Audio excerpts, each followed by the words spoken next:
After making light work of Aston Villa, it was back down to earth with a bump for Reading at Preston. We'll look over a week that saw us take our first 3 points but continue our away struggles.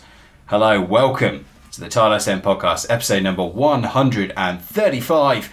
My name is Dan Wimbush, editor of thetilestam.com, and thank you very much for taking the time to hit that download button and join us for what I'd like to say is a momentous episode, but I can't think of any connotations with the number 135. Other than it's the furthest we've ever got in the podcast. So there you go. What better reason to celebrate? And here, to mark it with us, is Tile Stam Deputy Editor Johnny Williams. Johnny, hello. It's like in The Simpsons when they have the 143rd episode spectacular. It's sort of like when they're running out of ideas and they just put together a clip show. This isn't a clip show, don't worry. I think. No, this is all original content as far as I'm aware. Although you may well hear the same criticisms labelled at the same players. I can't guarantee that won't happen. And joining myself and Johnny this week, delighted to welcome you back for another season, Rob Langham from The Two Unfortunates. Rob, welcome back. Hello guys, good to be here. And I wonder what the record is for the most number of club podcasts. Any ideas? I imagine there are some out there that are dwarfing us. I know the Football Fancast series has got several long-running shows. So I think we've got a way to go, but we're doing our best. I think this is season 4 or 5 for us now. So, we're not doing too badly. But, Rob, great to have you with us, especially because you were at Deepdale on Saturday to watch, unfortunately, a Reading defeat. But we'll get into that and the win over Aston Villa. That's all coming up in the recap.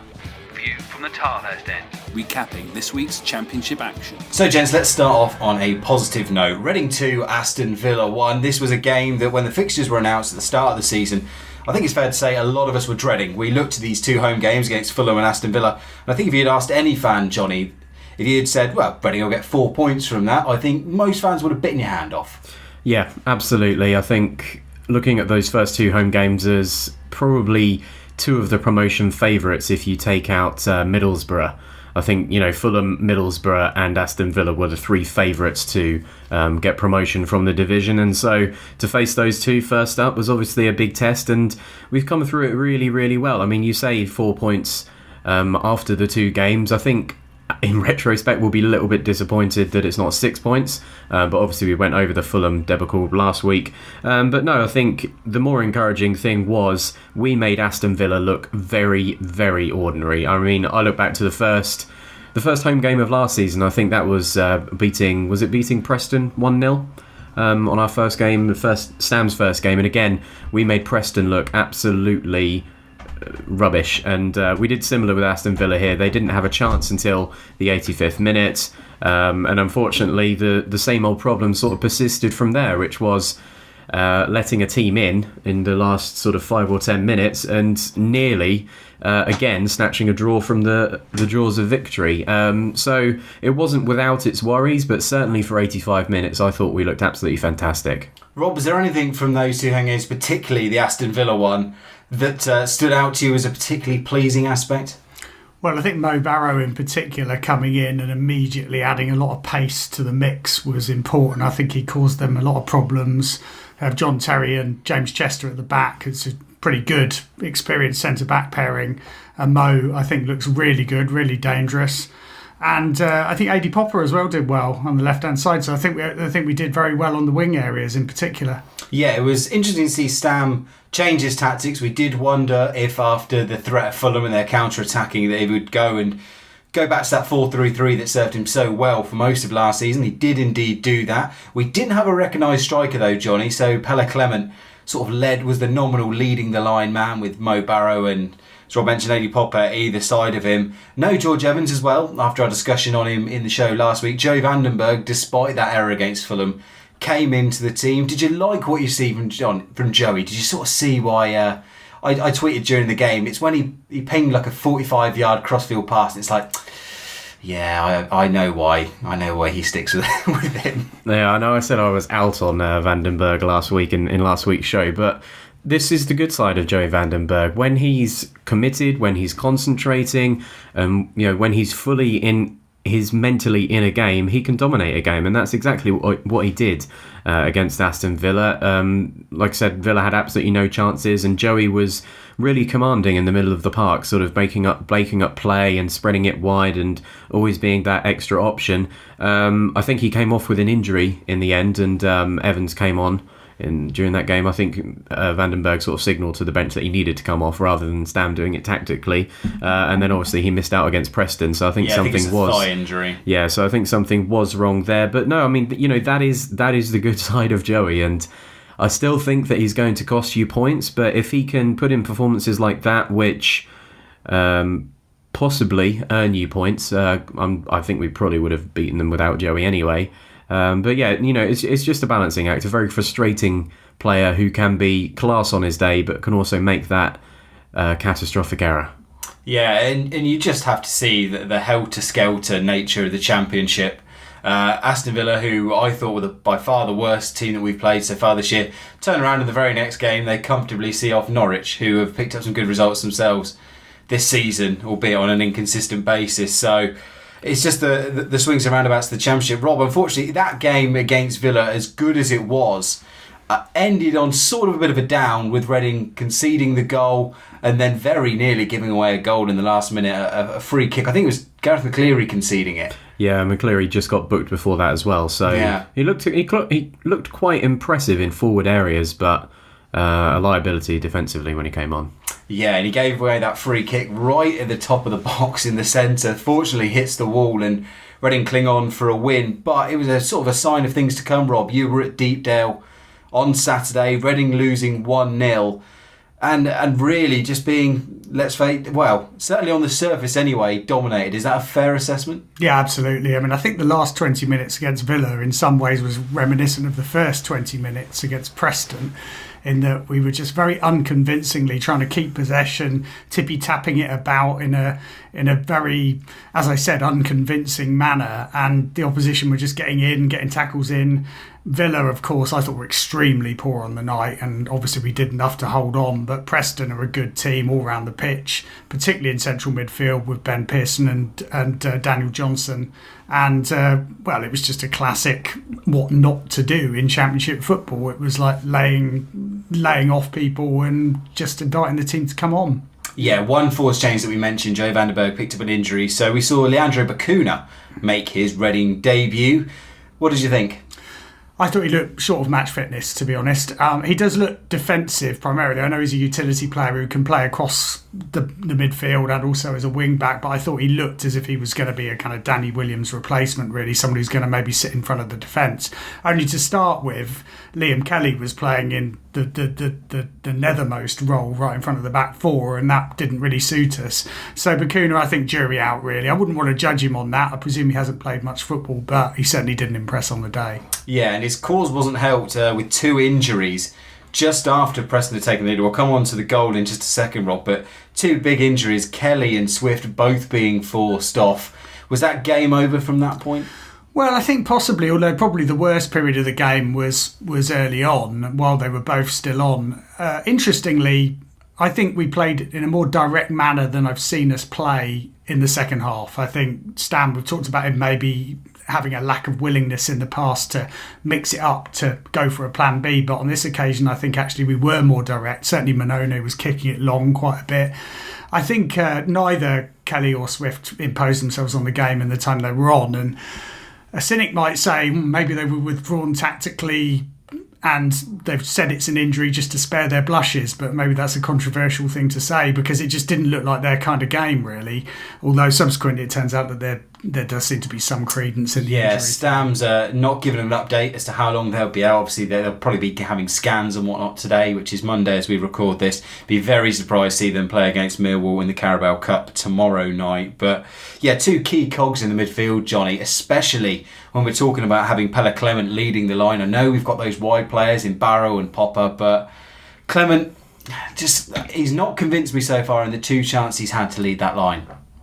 No, and I don't think he's necessarily a natural striker. I mean, I could see what Stam was trying to do playing Clement against Aston Villa, because even though he was in theory sort of the figurehead, he rarely sort of led the line. He was always popping up in the midfield or out wide and just basically trying to drag players out of position and create space. And obviously, when you've got a player like John Terry at centre-back, you can run rings around him at half speed. And so that will create spaces for the likes of Barrow and Popper, and it's a very sort of pacey, movement-based front three when you include Clement and Barrow and Popper. But the problem is, in a game like this, sometimes you do just need to sort of, hulk up and dig in, and especially away from home, you just need someone who can relieve the pressure from you. And I don't know whether Mendes did that when he came on. Obviously he had an hour to do so, but I don't think that this is something that we keep coming back to, is these tactics of keeping the ball simply don't work away from home,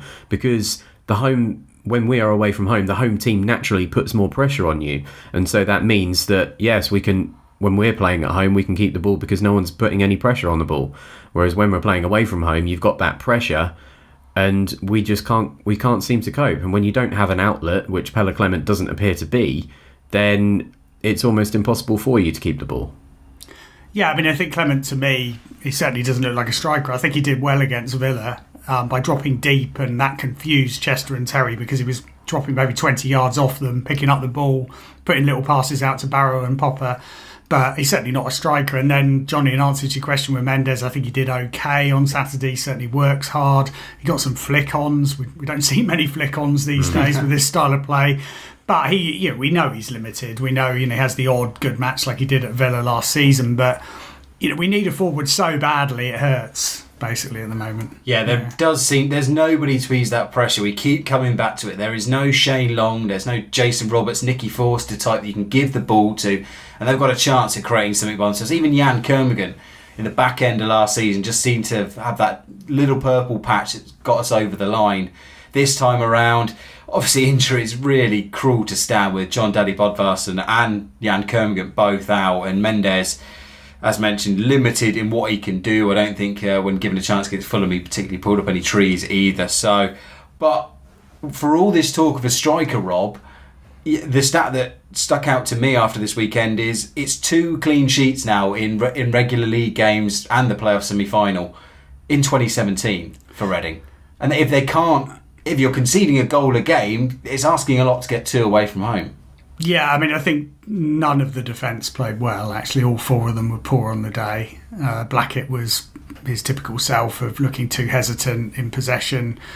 Both McShane and Liam Moore really struggled with the presence of Jordan Hugill, who's a good all-round striker, a very, very muscular presence up front. And then they have Sean Maguire, who they've just got from Cork City, who looked quite lively. And Chris Gunter was okay, but pretty limited, really. I would say that Vito Minone, I think, played well. He had some good saves, and I've definitely put him down, I think, in my player ratings on the website as the man of the match, and that was a pretty comfortable decision to have to make. Yeah, that's been one of the pleasing aspects of the start of this season. I've not at any moment thought, we're really missing Ali El-Habsi, Johnny. So far, Vito Minone is...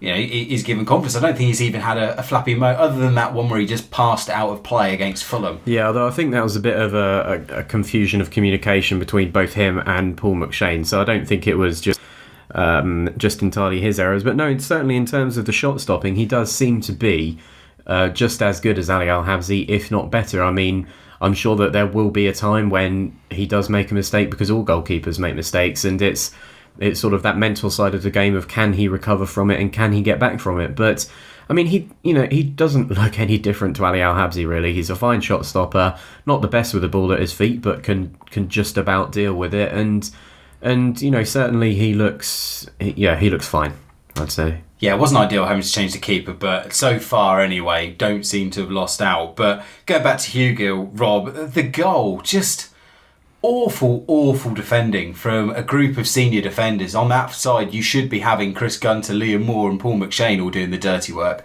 And to leave a striker with that much space 20 minutes into the game when your legs should be fresh, it's just not acceptable. Well, there were numerous occasions when they were just breaking through the middle, and it was sort of a long angled pass from what I remember, sort of that Tom Barkhausen, who's a very cultured player, latched onto, crossed, and then Maguire teed up Hugill, who'd really cleverly dropped into space, and it was just a simple finish after a good bit of control. So well deserved at that point. We could have been behind before that. Yeah, if you go head over to thetilesend.com, you can read Will's analysis. He's had a little bit of a look at why some of these defensive lapses are coming, especially away from home. One of the areas he pointed out, Johnny, is the lack of discipline from the midfield to get back and cover, to close down gaps, and to make it difficult for opposition to get shots in and to get into the box. Is that something that you've noticed? Yeah, definitely. And if you look at the goal we conceded against Villa, it was kind of similar. Across in, a man completely free, sort of 12 yards out, and that shouldn't be happening. You shouldn't be allowing the opposition to have free chances from knockdowns and from head downs inside your own box. It's absolutely ridiculous. I mean, if you look at the goal that we conceded against Preston, there's no one within about 10 yards of him. And it's the same against Aston Villa as well. There's just no one anywhere near Conor Hourihane when he puts a shot in. I mean, George Evans is sort of, who you'd think would be the guy sort of picking him up, is basically guarding the near post or the far post. It's just there just seems to be a real lack of positional awareness, like you say, from the midfield, whether that's in terms of picking up runners, whether that's in terms of who they should be marking or closing down. It just does seem that, especially when we are pulled out of shape and dragged out of shape and having to chase shadows, which we all too often seem to have to do, there's no one really pulling rank and no one really knows what to do. It's just sort of free-for-all, basically. Yeah, and Will made a great point. Again, I very much encourage you to head over to thetilesend.com and check out. There's diagrams and everything that we're talking about, so go check that out. But Rob, the other thing that Will pointed out was, he said, I could understand if this was Stam's tactic and they were being very attacking, creating lots of chances, and that, as a consequence, was leading to a few more at the other end. But you look at the stats on Saturday, you look at the stats at QPR, Reading are a team that are only creating 6 to 10 shots on goal, of which most weeks we're getting somewhere between 1 and 4 on target. That, again, that's not a ratio of shots that's going to win you too many games if you're conceding 1 or 2 per match. No, that's right. And I think there's probably an argument for shoring it up a bit away from home, just seeing what we can do with a tighter formation, certainly 3 at the back, I would have thought, and with the 2 wing-backs, which has worked quite well at points last season. I think we've just got to be a little bit more cautious. I think he's hamstrung a little bit. I think we underestimate the impact that Jordan Abita can have in that wing-back role. You saw the job, arguably his best performance in years for Reading was at Fulham in that playoff semi-final at Craven Cottage, with him getting up and down that flank, and he broke to score the goal. Tyler Blackett, he just seems to be doing a job. He's okay. I thought he was good against Villa, not great. You can see his limitations, and teams are working this out. I had this argument with George Evans. Well, I didn't argue with George Evans. I had this argument about George Evans. He's much bigger than me. I wouldn't want to take him on. Sorry, George. Please don't get me. Anyway, about George Evans last week, in terms of, if teams know what your limitations are, they're not worried about you, so they can spend more time worrying about a Modou Barrow or a Pella Clement or an Adrian Popper. If you know Tyler Blackett's not going to hurt you with a cross, again, it just takes away one of those weapons for Reading. I think there's real evidence this season in some of the early games that found out is strong, but I think teams in this day and age where statistical analysis is so sophisticated, teams know how to play against us already. And I think, QPR and Preston were both in our faces from the word go. Yep. And with Tyler Blackett's not very comfortable in possession or when he's got space, and people were closing him down. We had this, I distinctly remember having this argument with you at points last season when you were on the show. Is this again just another case of Stam being too stubborn?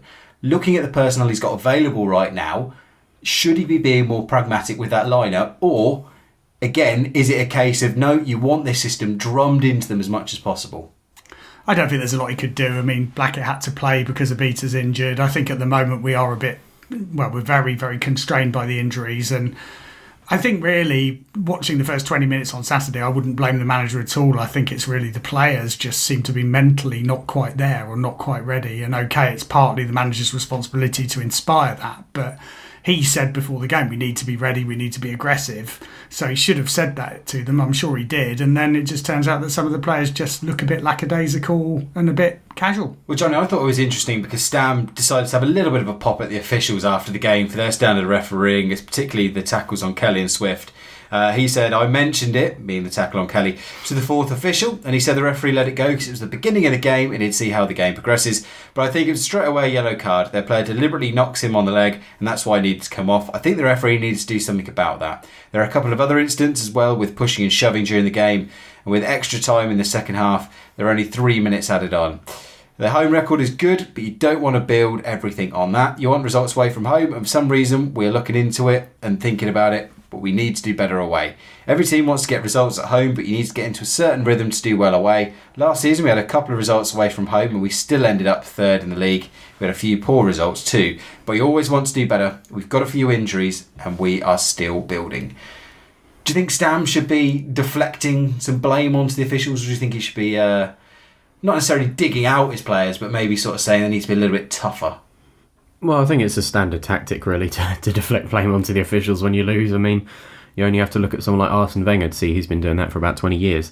And I think the extra time argument is just one of the most pointless arguments, because if you can't score in 93 minutes, the likelihood you're going to score in that 94th minute is extremely low. I mean, yeah, I mean, it's good. It's good that he recognises that the away record is absolutely terrible, because it is, and it's very lucky that we have made the Medeski Stadium into such a fortress, particularly last year, and obviously so far this year as well, staying unbeaten in those two games. And like I said, I think you see that when teams come to the Medeski Stadium, they play with a certain level of respect for us, in that they let us have the ball and then they really sort of try and break. They don't try and play us at our own game. Whereas when you go away from home, the home team obviously tries to impose their will on you, and it just seems that we can't cope with that. Perhaps it's because we're used to playing at such a slow, methodical pace that suddenly when you've got a man running at you from 10 yards away, you panic a little bit.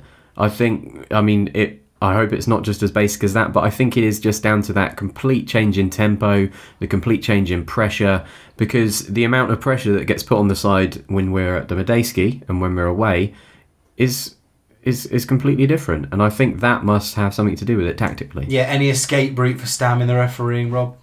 No, I don't think so. Obviously, if it was an incident, an off-the-ball incident on Kelly in the first minute, then it's quite possible that did happen, but I didn't notice anything.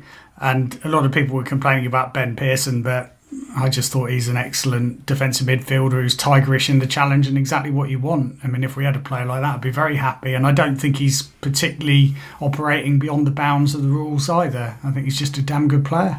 Yeah, so ultimately that leaves us with 4 points from the first 4 games. Not the worst haul in the world. We're certainly not struggling as of yet. But if anyone thought we were going to have a blistering start out the blocks, this sort of brings you back down to earth. And I think we're on course for sort of, if we were to not pick up any points in the next 2 games, I think we'd be on the same level of points we were in 2011-12, Johnny. But that'd have a happy ending at least. And I was going to say as well, I believe that from these 4 games last season, we got 4 points. We did indeed. We beat Preston, drew with Brighton and lost to Newcastle and Wolves. No, I meant in terms of the exact games that we played. Oh, yes, so and that as well, yeah. Villa at home, Fulham at home, Preston away and QPR away, we got 4 points. No, we lost to Villa at home last season. But we got 4 points from the 4 games. Ah, yes, yeah. So the results may have been different, but we've still ended up with the same amount of points from these games. So, yeah, we ended up 3rd last year. I mean, obviously everyone wants to start with 12 points out of 12, but you can't always do that. But it's good to see that, we may have lost to Villa at home, and I think we must have won at Preston possibly. But no, we got beat 3-0 at Preston, but we beat them at home on every day. Okay, well, okay. Yep. The point remains valid. Despite the gloom of the Preston result, I don't think we should forget the Villa result and what a great performance and encouraging evening it was. So I think there's by no means any need to panic at this stage. I think it's been a decent start. You yourself, Dan, said in an article for the blog a few weeks ago that you were fully expecting a hangover. Yep. And I wouldn't say 4 points is a dramatic hangover at the moment. We need a couple of wins and then we'll be back up well in the top half, I think. Yeah, and don't disregard, the form that Preston themselves have been in. You saw their home form last season. It was very good. It's one of the best in the league. This season they've already beaten Sheffield Wednesday. They've got a point at Leeds, so they're a good side as well. They're down to 10 men at Leeds as well. Yeah, so they will do what they always do. They always seem to be hanging around that sort of top half of the table, and I expect them to be challenging for the top 6 at some stage. Whether they'll make it, who knows? But that just about wraps up the recap. We won't have a news bites this week because there's just not a lot of news, but I will bring up one point before we move on to the mailbag. That was a transfer rumour that popped up today, Johnny.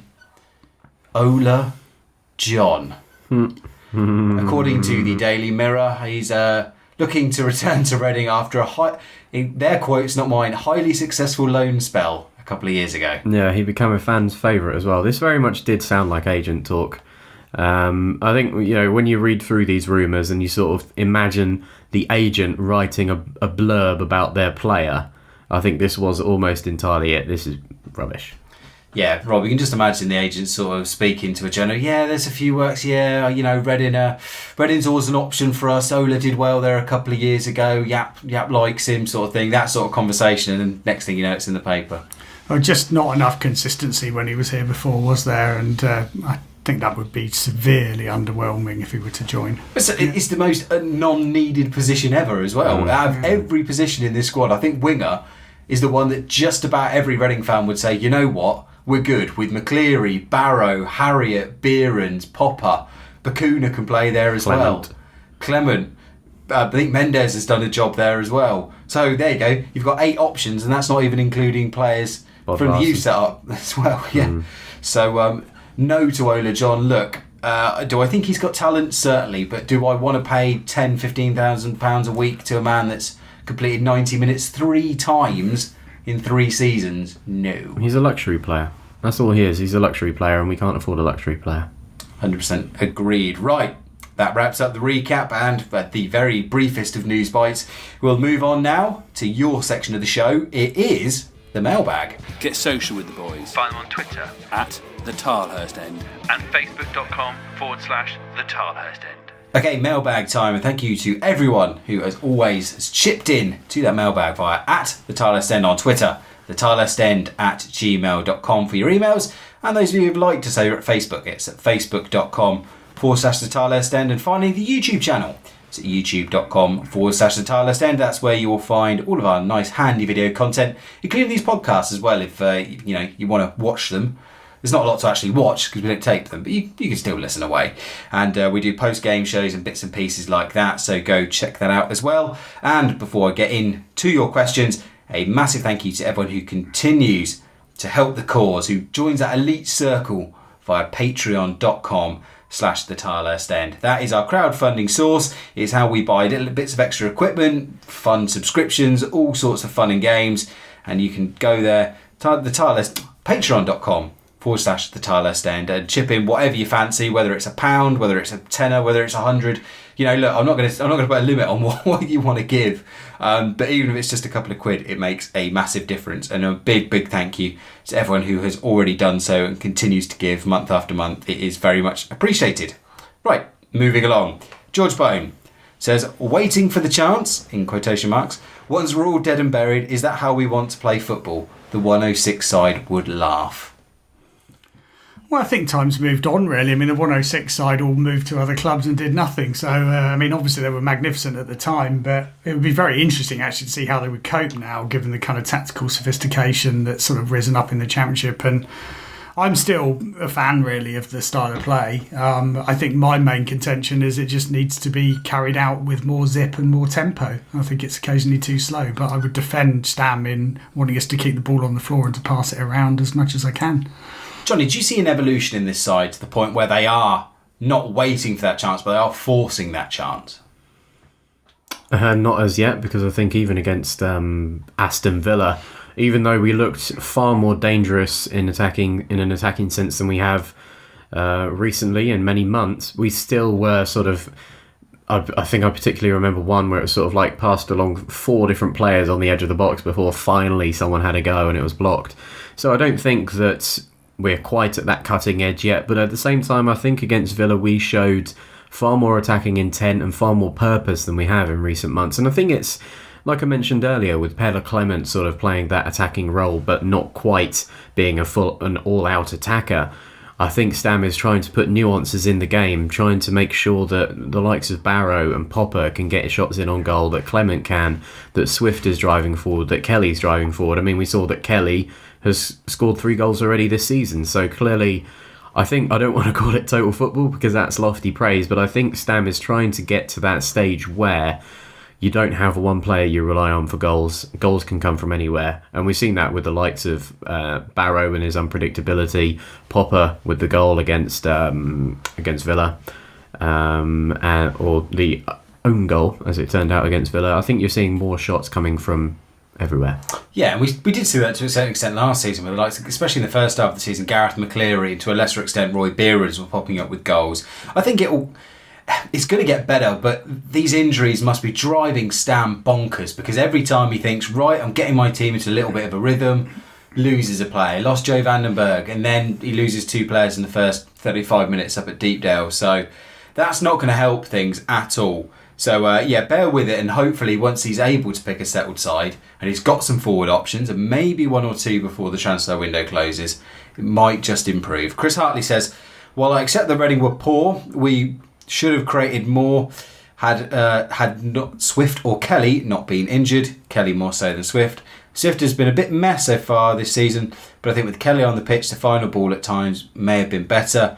Also, 3 goals we've conceded this season have come from not stopping the ball into the box. This is an area we need to improve on. I certainly agree with the last bit, although not necessarily stopping the ball into the box, but knowing how to deal with the ball in the box, because I don't think the problem has been the cross into the box. It's been an absolute shambles when we've been defending it, and I'm thinking squarely of the last 2 goals we conceded against Preston and against Aston Villa, where, like I mentioned earlier, you've got strikers free on the edge of the 6-yard box with the ball at their feet, which is just ridiculous. Yeah, ridiculous. Absolutely. And Rob, we sort of tackled the Kelly and Swift impact in the recap, but what do you think on that final point from Chris? Do you think it's a case of we need to be stopping it at source, or is Johnny right? It's just a case of actually just dealing with it? I think just dealing with it, really. I mean, I would also defend Swift as having had a really good game against Aston Villa. I think he was excellent. Yeah, agreed. And, by far his best game of the season. But I would agree with Chris Hartley that, even though our worst portion of the game on Saturday was when Swift and Kelly were in the team, yes, of course we missed them. Of course we would have created more, I think, had they still been on the pitch in the latter stages. Yeah, you certainly back them to do something along those lines, especially Swift, and both of them with their set pieces. They're a great source of goals. Law Rule says, enough talk of referees. If we get a dodgy penalty at Wembley in the player final, it will all even itself out. Also, back in the day, we had no player for a position. A.D. Williams would slot in. So why no makeshift striker for Reading FC? Well, I think we're seeing one with Pella Clement. I don't think he's a natural striker. Anybody else in the team, Johnny, that you think, yeah, they could do a job up front? A marauding Thiago Ilori, perhaps? Oh God, no. I think if you had the likes of, say, a front 3 of Barrow, McCleary, and Popper, I think that could be sort of quite exciting, because as I mentioned, I think the opposition would have real problems with dealing with their pace and movement and trickery. I think that is something that Stam is slowly trying to move towards. Like I said, I think I said it last week. I don't think we necessarily, especially at home, need someone who's particularly strong in the air, because we keep the ball on the ground the whole time. So you don't necessarily need someone who's there to win the headers or the crosses into the box. And what he's trying to do is create chances with pace and with movement. Well, I think we've seen that most of the players he's bought this off-season, one of their strengths is their speed and their quickness. Yeah, and Rob, as much as I laud A.D. Williams famously wearing every shirt from 1 to 11 back before there were squad numbers, it was a bit of a different era, and one of his former teammates, Mickey Gooding, makes this point frequently. He says the 2 positions you can't have too few players in are centre-back and centre-forward, because they are those specialist positions. And unless, is there somebody in that squad that you think, yeah, they could be a makeshift forward? No, not that I'm thinking of at the moment. I mean, McCleary actually did come on in a pretty central role on Saturday and wasn't that effective, albeit behind Mendes. And no, I can't see it. Even someone like Bacuna, who's being trumpeted as a utility player, I don't think forward was on his CV. So no, not at the moment. We just need someone in that box, in that window. We need it in the next 10 days. Wonder if Anzi Yakola fancies a rumble up front. Yeah. See what he can do. He's tall. That'll do. Win some headers. Anyway, moving along. And yeah, agreeing on the referee thing. There's no point talking about it. I don't know whether it will even itself up over the season, but it's something we can't control. So, anyway, best to move on. Alex Everson. Central midfield, away from home, provide no attacking threat, yet no defensive cover. The game passes them all by. Also, the lack of the striker is not the main issue. Had we had Oliveira or Wells up front at Preston, they still would not have scored. Why are we not creating more chance from open play after over a year in the system? I think it is a concern, especially away from home. I think Will put it in his piece that we only had 1 shot from inside the box against Preston, whereas Preston had, 13, 14 chances inside the box. So, yeah, I mean, you can clearly see that we're still struggling to create chances, especially when we get to that area inside the box. I mean, you even see it when we're at home as well, because teams are very happy to just put 2 banks of 4 or a bank of 4, then a bank of 5 inside their third of the pitch and say, right, do something with it and come at us. Yeah, Rob, is there a magic bullet? Is there a player that, what I talked earlier about, if you did, he was very loosely linked with us, but if you did just plug Shane Long into that team on Saturday, do you think Reading would have got a positive result?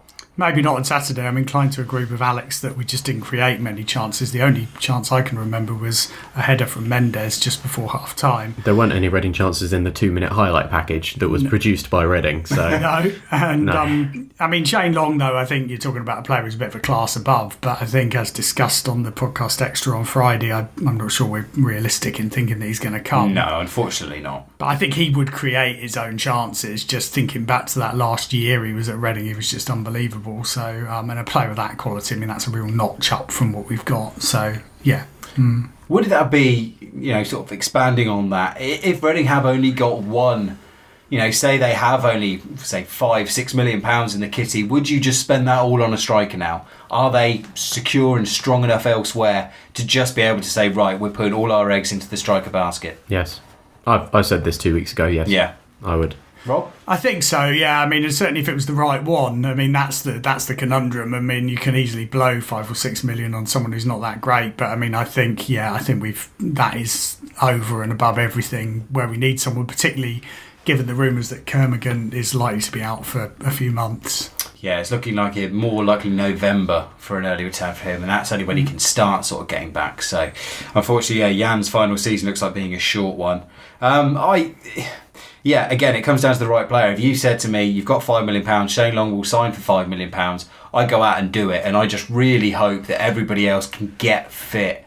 People were talking about, going back to this Ola John rumour, there was one Twitter follower that was saying that, yeah, but he's a great luxury player, he's a great impact player from the bench. And my argument at this point is, we haven't got the budget and the resources to spend money on 10-minute players now. We're at the point where you need to be buying 80-minute players, 90-minute players.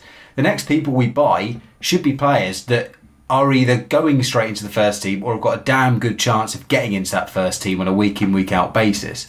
We've got a lot of utility players now. We've got a lot of options. We've got a fantastic academy as well.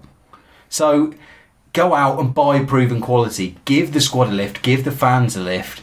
And I know we've got to be creative, but that one marquee signing, if it's the right one, can just make such a massive difference, Rob.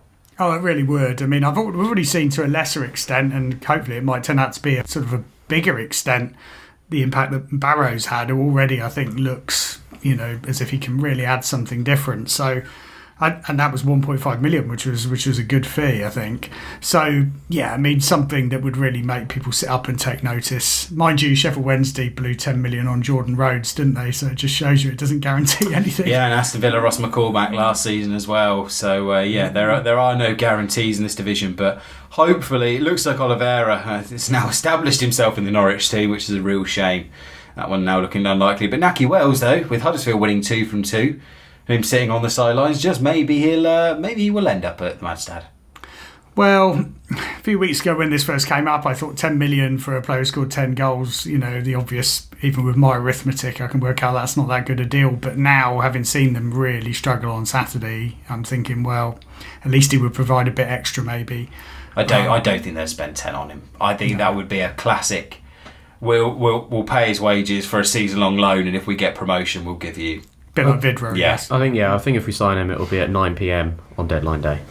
Yeah, I think that's where we might, and I think that is where you will get the value now, because Premier League teams will still be formulating their squads right up to the final day, and I think it will be in those last days between that final Premier League game and the deadline. What's it on the Wednesday at midnight? Is it? I think it's 11 p.m. Yeah. So we will. There should be plenty for Mr. Jacob South-Klein to keep an eye out for in Bushwatch this year. So I'm looking forward to the return of that anyway. Right, moving on. Steve Curtis, aka Raw Hoops. If Stam were to play a double pivot, #pretentious alert.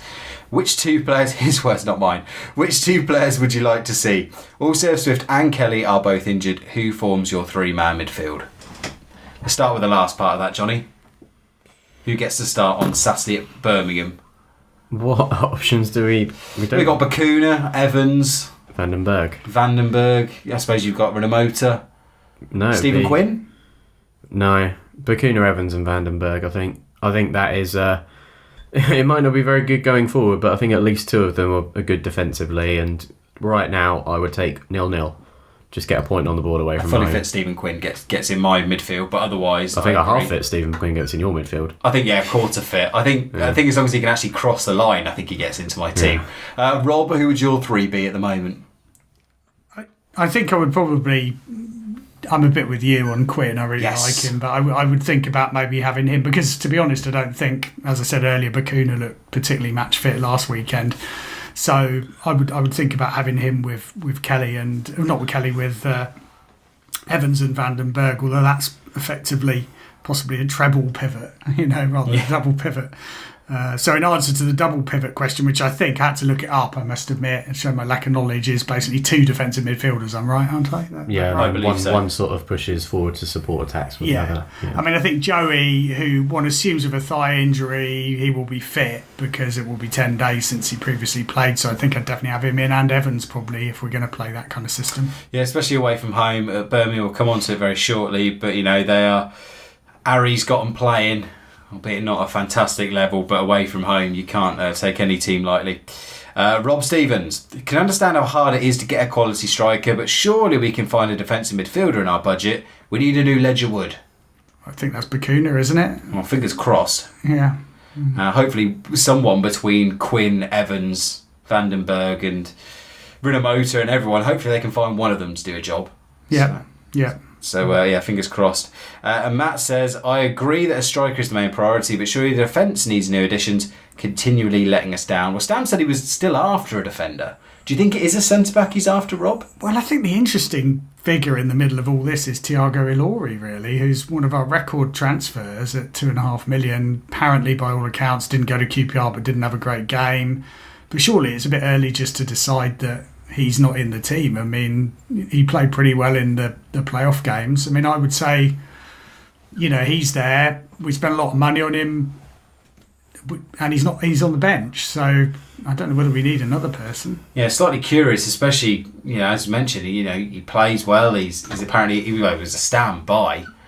Record signing. Yeah. Bit concerning. They seem to have a lot of options and cover at centre-back for me at the moment, especially with Jordan Beta fit, because then you could play Blackett there as well, and you got Joey and George Evans that can both fill in and do a job as well. Johnny, would you be spending any money in the central defence, or is this just, do you think Stam's more looking at a wing-back? I don't even think he's looking at a wing. I really don't know where he's looking, to be honest. I mean, I agree on Thiago Ilori. I think, to get a straight red in his first game, and then he was very, very shaky in the home game against QPR and against Fulham, and I think got sacrificed because he was on a yellow card. And 10v10 certainly wouldn't be where we wanted to go. I mean, perhaps he's made his judgment on him. If you look at, we've got a Beta and Blackett at left back, we've got Gunter and potentially Bacuna and potentially Tene Watson at right back, and then, like you say, we've got a number of players at centre back. I can't see why we need another defender. I can see the argument for a new left back. I think now with Bacuna there to cover Gunter, and you've got Tene Watson as well, there doesn't seem to be that option. I know Blackett can fill in and do a job, but it does seem to hamper us tactically when he does that. But then, do we need... I mean, you said about sort of the players coming into the team, so this would be a left back to replace a Beta and This Blackett. Would be a situation where I would advocate Reading dipping into the low market, getting a good Premier League youngster, sort of similar... Well, if we could get, the next Ryan Bertrand, brilliant. But someone as a bit of cover, because Jordan Beta's still a couple of weeks away, it looks like. I just think that going with Blackett alone is just leaving us a little bit exposed. But yeah, it's a case of how much funds are available. But then we're unlikely to get a Premier League young left back if Stam says to them, well, they might get a game every couple of weeks. I mean, if they come to us, then they'll expect to be playing every week because they'll want them to develop. Not necessarily. You see the likes of Michael Hector go out and not play every week. Yeah, and you see the likes of Reece Oxford come to us and play about, twice? Or Jordan Much. So, or a slightly different case of Jordan Playing twice here is better than not playing at all. That's true. Rob, left back priority? At the moment, immediately, I half agree with you, Dan, because you just think I'm not very comfortable with Blackett playing there. I think Blackett can do a job as a left-sided centre-back. I think he'd be probably pretty good in that position. But I think for 11 days until Jordan Obita's fit, assuming, or 14, 18 days till he's fit, I think the money would be best diverted towards the fabled striker that Jonny and I were calling for, really. Yeah. Maybe some sort of forward that can also fit at left back as well. Some sort of dual role would be good. Anyway, we will see what transpires between now and the end of the window. I said there are 10 days to go, so Stam says he wants players. Fingers crossed he can get them in. In the meantime, we've got to get down to both Cup and League business, and we'll look ahead to both of those games against Millwall and Birmingham. That's coming up in Any Other Business. The Tilehurst End Podcast. Any other business? Jonny, it's the Carabao Cup. Comes back to the Medeski Stadium tomorrow. We entertain Millwall in the second round. A chance of Wembley on offer if we beat them and then draw Spurs away in the next round. Loose, but I'll take it. Good chance to get through. Cheap tickets. Would you be bothered at all if we lose? I guess it sort of depends what team he puts out. I mean, I think we've now got enough players coming back from injury and sort of a big enough squad that you'd expect him to put a decent side out. I mean, I know that in the first game we saw a lot of youngsters, like of Rinomota and Andresen coming off the bench. Whereas I think now we've sort of got a lot more mouths to feed in the squad, and so I'd expect that he'll put a few younger players in, perhaps ones that have impressed or ones that are close to the team. So I guess if he puts out a decent side, I mean, it wouldn't be alarm bells by any means, but I would be a bit disappointed if they lose. Do you think it's a good chance to build some momentum, Rob? I think possibly. I wouldn't go with a completely full side, but I think the players that we've already identified as being lacking in match fitness, like Bacuna and McCleary, really giving them 90 minutes would be very important, I think. And then you're looking at the youngsters who did best against Gillingham, Rinomota, Andresen, unfortunately Sam Smith and one or two of the others probably sort of didn't take their chance, and so maybe we'll have to wait. But I'd like to see a bit more of a kind of hybrid, because you can only really tell whether the fringe players are any good if they're playing with the good players. This is the conundrum. Yeah, and expect Millwall to make a fair few changes as well. I don't know whether Jake Cooper will make an early return to the Medeski Stadium in their lineup. We'll have to wait and see. But after Tuesday night, if we're through, by the way, the draw will be at 4:15 in the morning on the Thursday. I'm not doing that. News bite, don't worry. Yeah. Is that taking place in Thailand again? I think it's Beijing. Beijing. I don't know why, but it is. Extraordinary. Yeah, so there you go. Who would have thought when it was the Rumbelows Cup that 25 years later it would be being drawn in Beijing? Anyway, after Cup business, it is a trip to St Andrews to take on Birmingham. What has been... it's had some good memories over the years, Jonny. I remember a 3-1 win in Steve Coppell's last season around Christmas time. The 1-0 win last season. That was also Inflatables Day in 2012, wasn't it? We lost. Yeah, we did lose, we but won the league. But it was Inflatables Day, so that's always a good time. As mentioned earlier in the show, Harry Redknapp is in charge there. They've had a bit of an iffy start, but like us, they've got 4 points, 2 defeats, a draw and a win. Rob, what are you expecting from Birmingham? Well, I think if it was not for the injuries, I would be hoping that we'd win and win quite comfortably. But I think, like Jonny, I think I'd take a draw now. I think 1-1 probably more likely. I think they made 1 or 2 decent signings, like David Stockdale in particular in goal, who was obviously promoted last year with Brighton.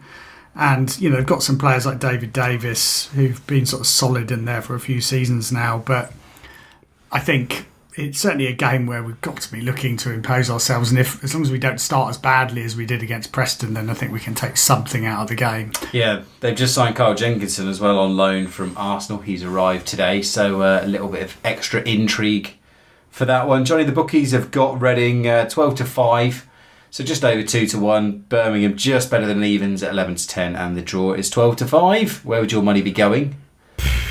This doesn't, not prediction league wise, which is obviously far more important. But do you think there's any value in there? Hashtag gamble aware. I think possibly the draw. I don't see Birmingham being that strong favourites, certainly in comparison to us, because like you say, they've not had the best start either, and I think they've only won one game in the league so far, and that was a 2-1 win, I think, at home to Bristol City. So I mean, I can see why they're favourites, but I wouldn't have them that favourites. But I don't trust Reading to get any. Yeah, I don't. Yeah, I really don't know what to make of this. I think as ever with Reading, you don't quite know what you're going to get when they go away. Yeah, I would very much settle for a point, but Rob, we're not a team that seems to do draws. No, I mean, and that probably goes back 10, 15 years, to be honest. It's not just the current team. But I think that surely is the most likely option at the moment for this game, as long as we're on our mettle. Such a pity about the injuries. I mean, we've just got to see, like I said, I think we can expect Vandenberg to be back because it will be 10 days since he last played, but Kelly and Swift probably unlikely, Abita unlikely. Obviously, we know Kermigan. I mean, Stephen Quinn, it would be nice to see if he was in the squad, maybe. Yeah, definitely. So, yeah. Right. Well, Johnny, it is time to put money where your mouth is. It is Prediction League time, where you are back at the top of the table. Where I belong. As a former champion.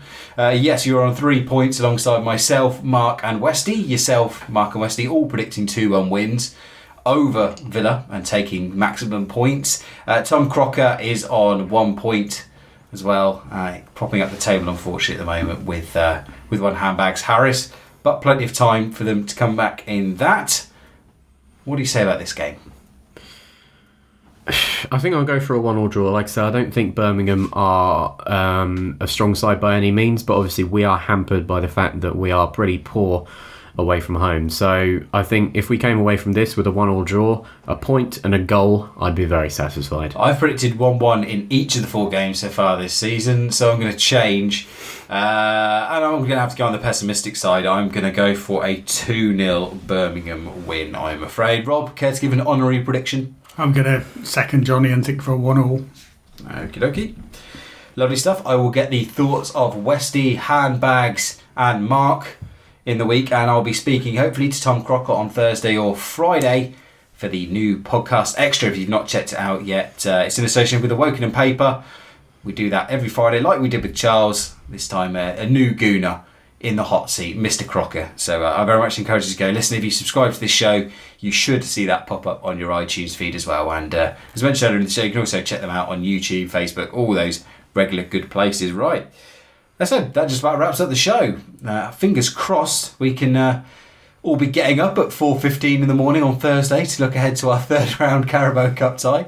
I'll be getting up something close to that actually for work, but not quite that early. Not up for the draw though. No. I'm quite disappointed how much Carabao's names cropping up everywhere. They should be spending all that sponsorship money on us. Absolutely. Surely. Hint, Carabao, hints.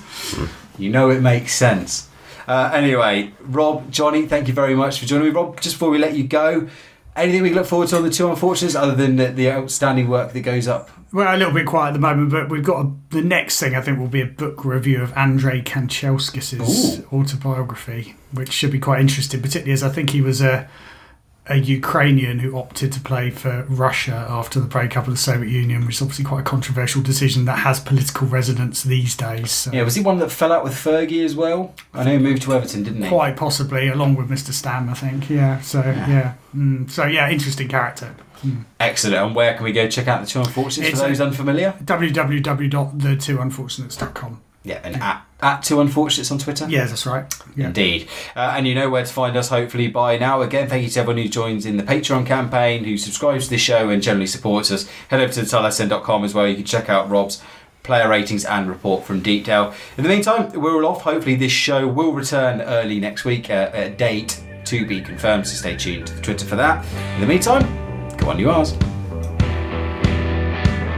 It's funny how the crowds always leave a trail. Funny how the crowds always leave a trail.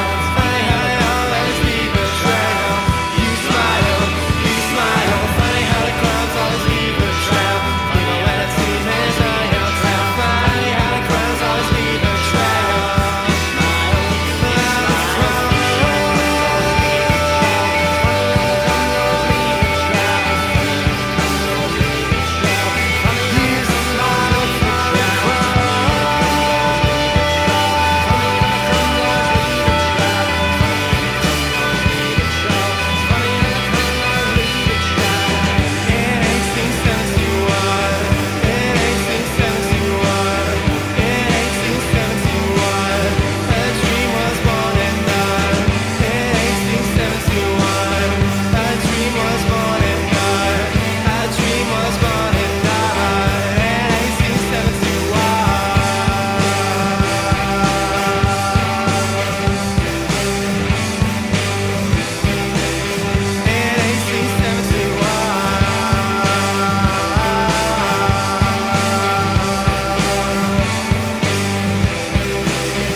Tilehurst End podcast. Read the blog on thetilehurstend.com.